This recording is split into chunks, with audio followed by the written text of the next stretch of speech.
ప్రధాన ఆదాయ వనరుగా మారిన మినిస్టర్ పొంగులేటి మాజీ మంత్రి హరీష్ రావుపై పగతో రగిలిపోతున్నారట. తాను చేస్తున్న అక్రమాలను వరుసబెట్టి ఆధారాలతో సహా నిరూపిస్తున్న హరీష్ రావును ఎలాగైనా సరే ఏదో ఒక రకమైన ఇబ్బందికరమైన పరిస్థితుల్లోకి నెట్టే విధంగా ప్రతీకార వ్యూహాన్ని అమలు చేస్తున్నాడట.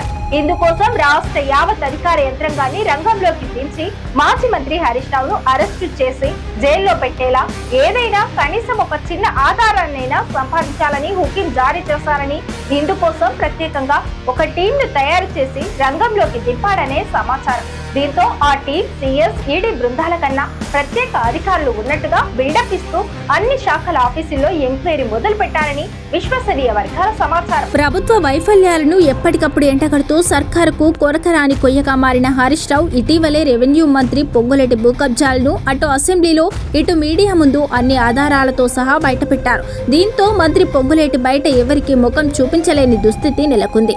ఈ నేపథ్యంలోనే ముఖ్యమైన బిల్లుల చర్చల సమయంలో కూడా మంత్రి పొంగులేటి శాసనసభకు హాజరు కాలేక ముఖం చాటేశారు.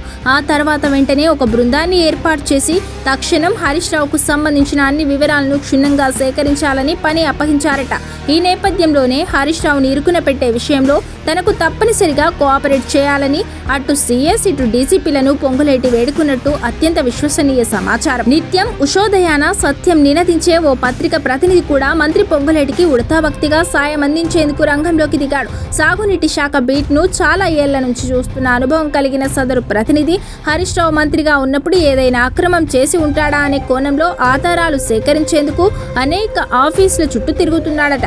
పరిచయం ఉన్న అనేక మంది అధికారులను కలిసి ఏదో ఒక చిన్న క్లూనైనా సంపాదించాలని అహర్నిశలు శ్రమిస్తున్నారట. ప్రజాపాలన పేరుతో అధికారం చేపట్టి మంత్రి పదవి చేజెక్కించుకున్న వెంటనే మంత్రి పొంగులేటి చేసిన భూ కబ్జాలను, అరాజకాలను, రియల్ అక్రమాలను ఒక్కొక్కటిగా బీఆర్ఎస్ పార్టీ మంత్రి హరీష్ రావు బయట పెడుతూ వస్తున్నారు. దీంతో ఉక్కిరి బిక్కిరి అవుతున్న మంత్రి తన అక్రమాలకు బదులు చెప్పుకోవాల్సింది పోయి తనపై ఆరోపణలు చేస్తున్న హరీష్ రావుపై ప్రతీకార వాంఛతో రగిలిపోతున్నాడు. యావత్ అధికార బలగాన్ని ఉపయోగించి ఏదో ఒక కేసులో హరీష్ రావుని ఇరికించాలన్నది ఆయన తక్షణ ఆశయంగా కనబడుతుంది.